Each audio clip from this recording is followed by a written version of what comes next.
Alright, hey guys, Chef Vellum here. Just going to take you through another training session with me. We're going to be doing hamstrings and quads today. Should be a pretty good session. It's going to be pretty much 3 exercises per muscle group. And I'll take you through it. So we're going to start on hamstrings first, weaker area first, and then go on to quads. And then calves I train on separate days, just because I like to give them a bit more emphasis. So if you want to grow a muscle group like calves or something like that, mine aren't that great, but if you're wanting to grow them, make sure you're putting as much time into that muscle group as you would, say, your chest or your arms or something like that. Alright, so let's go in there, get it done, and I'll see you in there. Alright, so we're doing lying hamstring curls here to start off. Mainly going to do high repetition, low weight, just to warm the hamstrings up, get the blood in the legs before we go into any harder exercises later on.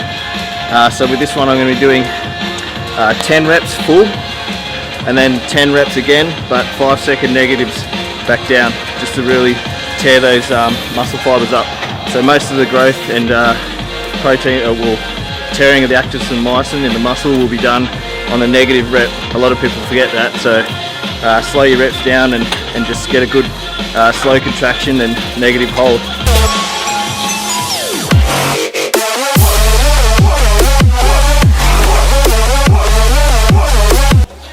So I don't really bother with shakers for my pre-workout anymore. I just take some as I go. You know, I've only had a half scoop before, so I'm going to have another half scoop now during my workout. Give me a bit more energy.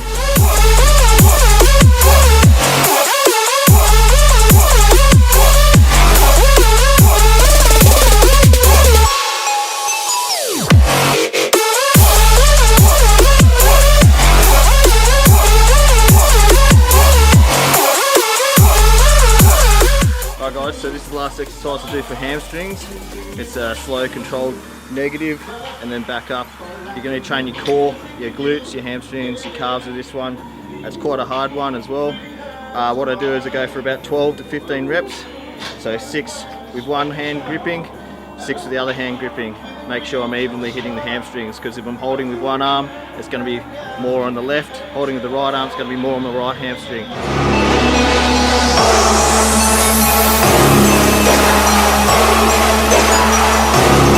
So guys, if you're a beginner, maybe this exercise isn't for you. It's more an advanced exercise. So once your core is strong, your hamstrings are strong, and you trust yourself to be able to do it, I'd recommend first starting off with a spotter, not by yourself, so they can be there to help you down and help you back up. Last thing you want to do is get injured, so remember to leave your ego at the door when you come into the gym, and you won't get injured.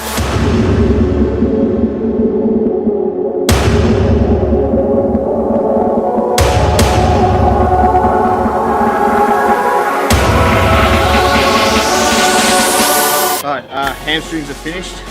Pretty smoked. It's a hard one, that last one. So what we're going to do now is do some quads. Same kind of thing. High repetitions, higher reps, faster movement. Just really smoke the quads, get all the blood in there, and then going to move on to the heavier movements like squats and leg press, those sort of things. Alright, so over here to the thigh extension machine. Find a lightish weight. You can aim for 20 reps. Nice and controlled though, not throwing it up and down, always controlled movement.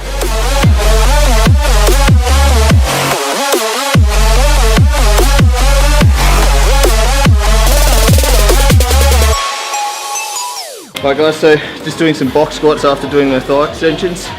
The reason I started doing box squats is when I hurt my lower back. I just wanted to really slow down my movement, make sure my core is engaged, and basically teach myself how to squat again.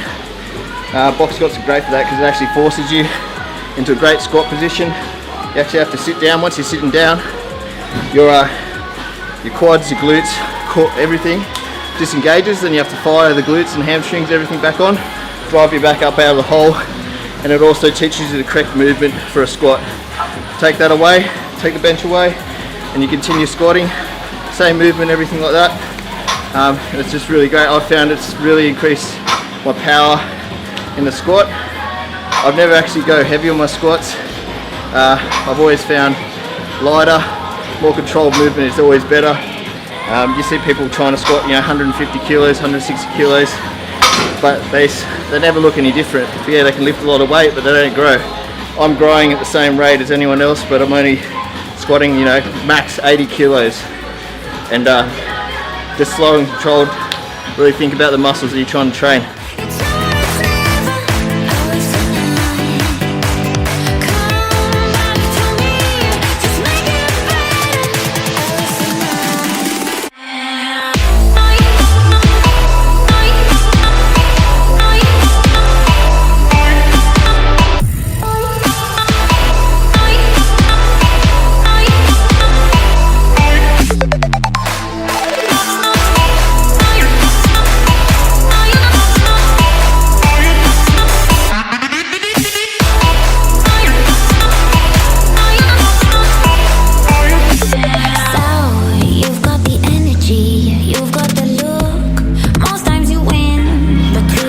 So this last exercise for quads, basically I did double thigh extensions at the start to pre-exhaust the muscle at the start of the workout before I went and did heavier lifts like squats and hack squat.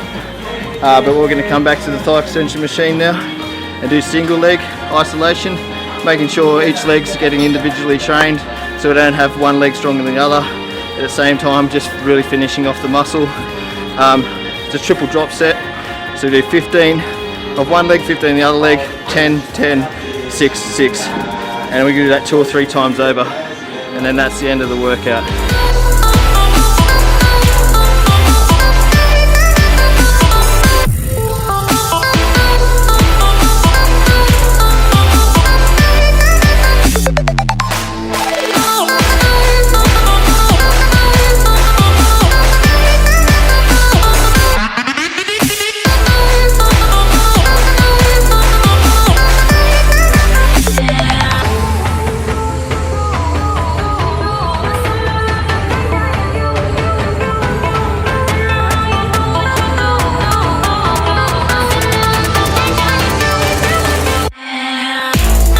Alright guys, that's the leg workout, quads and hamstrings.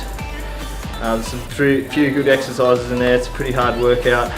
There's a lot of volume as well, so if you find it's too hard, you know, drop back on the sets, or even you can split your quads and hammies up and do them on separate days, which I'll actually do every now and then as well. So depending on what my week's looking like, whether I have time, I'll do quads and hammies together. If they're not, then if I've got the time, I'll split up quads, calves, hamstring, calves, stuff like that. Stay tuned for more Chef Relum coming up soon. We've got a new recipe coming up this week, so keep an eye out for that. And there'll be continuous training vids all the way through to the comp, and also hit cardio vids, a few different styles of that, and also some cool stuff other than, you know, just running around.